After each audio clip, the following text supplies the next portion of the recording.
Всем привет и добро пожаловать на мой канал! Меня зовут Алина, и я помогаю тем, кто учит русский язык как иностранный, заговорить на нем более уверенно и естественно. Сегодня я приготовила для вас очередной разбор ситуаций, с которыми вы можете столкнуться в реальной жизни на русском языке. И чтобы вам было легче ориентироваться и не теряться, когда у вас что-то спрашивают, или наоборот вам нужно что-то спросить, у вас будут примерные варианты ответов, как бы это сказал носитель.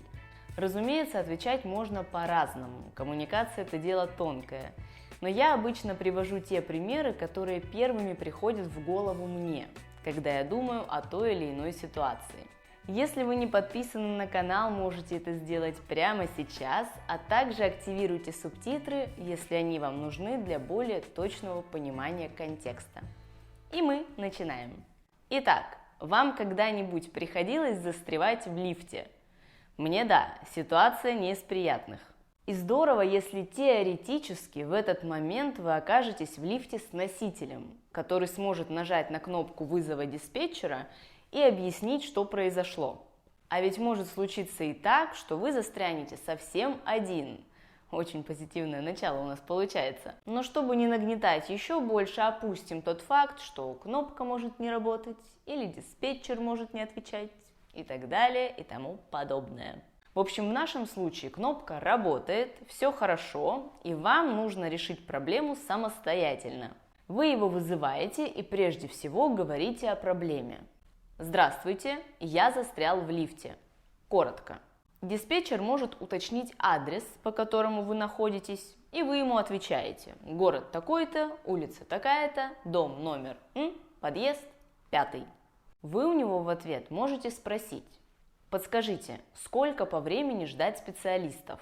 И он вам ответит, через какое время прибудут техники. Разговор этот, как правило, быстрый. Диспетчер создает заявку, вскоре должны приехать специалисты и устранить проблему. Получается, фразы, которые могут вам понадобиться, это: «Здравствуйте, я застрял в лифте. Нахожусь по такому-то, такому-то адресу. Подскажите, сколько времени ждать специалистов?» Желаю вам не застревать в лифте, но даже если это и случится, вы уже ко всему готовы. Идем дальше. Вам нужно заполнить документы в какой-либо организации. Это может быть что угодно. От возврата товара в магазин до подачи документов на визу.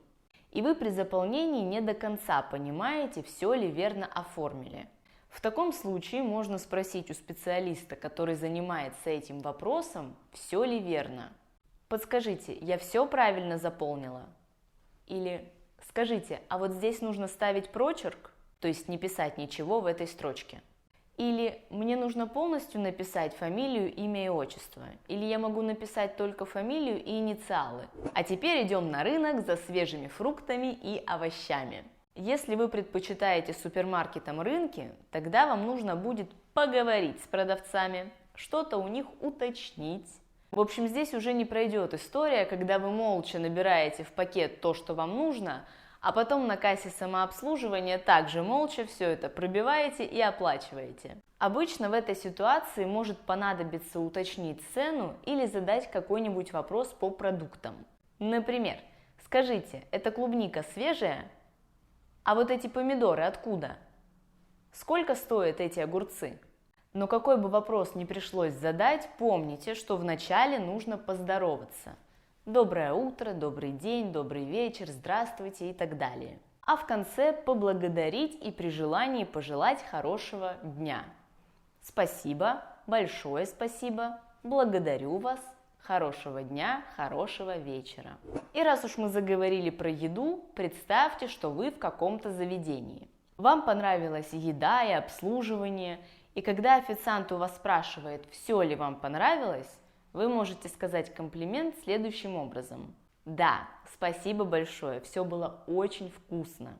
Обычно мы не отмечаем словами качество обслуживания, что-то вроде «спасибо, обслуживание было прекрасным», а просто благодарим, спасибо вам, и при желании оставляем чаевые. А вот если не понравилось обслуживание, об этом уже можно сказать, точно так же, как и про еду. Здесь можно описать по пунктам, что именно вам не понравилось. Например, К сожалению, я недовольна качеством обслуживания. Во-первых, очень долго принимали заказ. Во-вторых, я долго ждала, когда мне его принесут. А в-третьих, еда была холодная и, честно говоря, не очень вкусная. Многие не любят отвечать отрицательно на вопрос, все ли понравилось, чтобы не создавать неловкую ситуацию. Но, по-моему, важно давать обратную связь в любом случае, потому что немало заведений учитывают то, что им говорят клиенты. Вы выбираете себе какую-то вещь в магазине, допустим, телефон или ноутбук. И вам нужна помощь продавца-консультанта, чтобы определиться с моделью приобретаемого товара. Чаще всего продавцы сами подходят и спрашивают, не нужна ли помощь. Но представим, что к нам никто не подошел, и мы сами ищем продавца, чтобы задать ему вопросы. Извините, могли бы вы мне помочь? Здравствуйте, мне нужна консультация. Можно вас? Имеется в виду, когда вы нашли продавца не возле тех товаров, между которыми выбираете, и хотите его проводить вместе с вами в тот отдел. Добрый день, помогите мне, пожалуйста.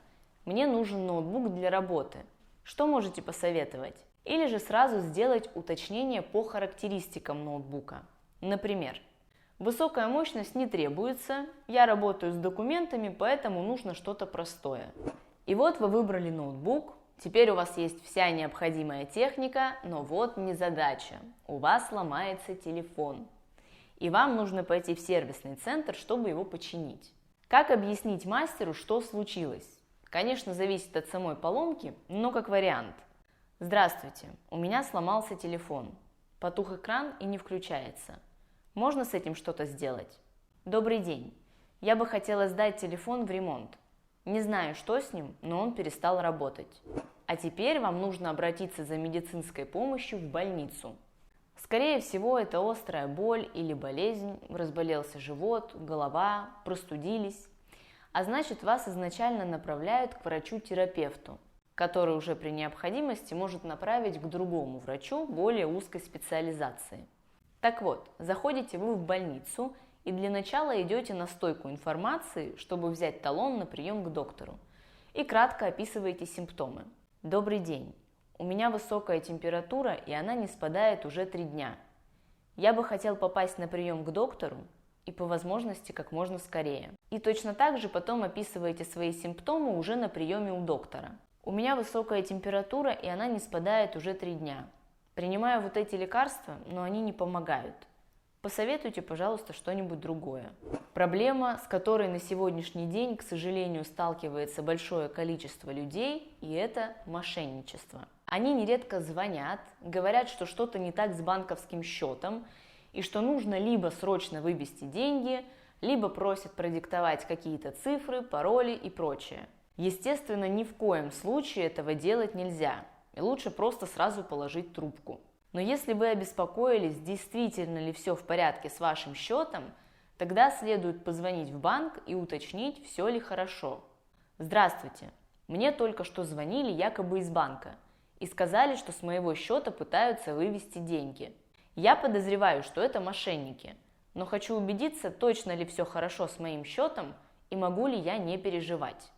Добрый день. Мне только что позвонили из банка и сказали, что на моем счете обнаружены подозрительные действия. Это правда?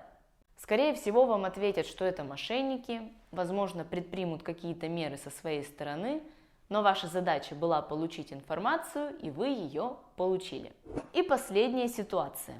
Вы купили билет не на ту дату, и вам его надо поменять. Покупали вы его в кассе, и обменивать идете тоже туда. Я обнаружила, что купила билет на неправильную дату. Могли бы вы мне его поменять? Я бы хотел поменять билет на другую дату. Это возможно? Можете поменять мне билет? И на этом у меня сегодня все. Если вам понравилось это видео, вы можете посмотреть другие части по разбору ситуаций, которые у меня выходили ранее. Ссылку найдете внизу. И, конечно, ставьте лайк, если вам понравилось это видео, и подписывайтесь на канал, если еще не успели этого сделать. Надеюсь, что вам было полезно. А в комментариях напишите, какие ситуации вы бы хотели разобрать в следующий раз. Спасибо, что смотрели. Увидимся в следующем видео. Пока-пока!